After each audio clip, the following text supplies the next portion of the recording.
আমি ত্রিপুরার মানুষকে অভিনন্দন জানাচ্ছি, ত্রিপুরাবাসীকে।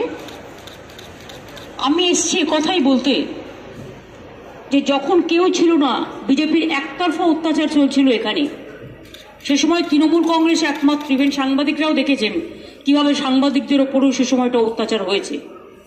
এখনো কি হচ্ছে আমি জানি না, নিশ্চয়ই ইনস্ট্রাকশন দিয়ে সেভাবেই করছে।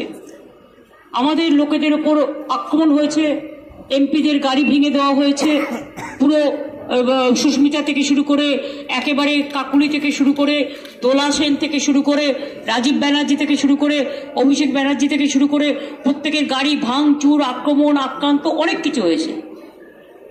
আমি সেই কথাগুলো যা বলার কালকে বলবো, একবার বলতে এসছি আমি, কারণ আমি আগেও ত্রিপুরায় যখন প্রথম কংগ্রেস এলো সেই সময়টা তো সন্তোষ মোহন দেব, মনোরঞ্জন ভক্ত আর আমি তিনজনে মিলে সবচেয়ে বেশি কাজ করেছিলাম।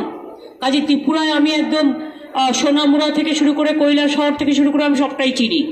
ত্রিপুরা ঘরের মতো থেকে আমি কাজ করেছি।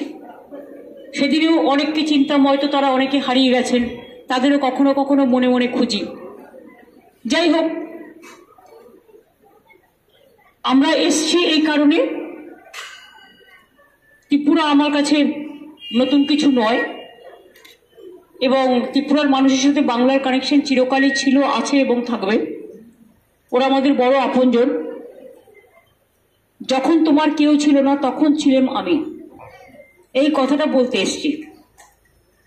আর আমি মনে করি এটা আমার ঘর, তাই এটা আমি আমার ঘরেই এসছি। নিজের ভাষায় কথা বলতে পারি, নিজেদের মন মতো রান্না খেতে পারি, ওদেরও যা খাওয়া দাওয়া আমাদেরও তাই, ওদেরও যা বেশভূষা আমাদেরও তাই, ওদেরও যা চলন বলন আমাদেরও তাই। সবচেয়ে বড় কথা হচ্ছে আমি নিজের ভাষায় কথা বলতে পারি, আমার খুব ভালো লাগে। আমি পাহাড়িদেরও অনেক কৃতজ্ঞতা জানাচ্ছি।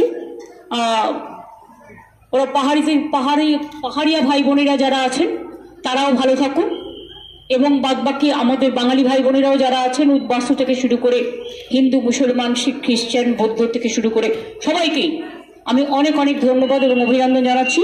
আমি এখন মাতাবাড়ি যাব, কারণ আমি আগের বারও যখন এসেছিলাম প্রথম মাতাবাড়ি গেছিলাম।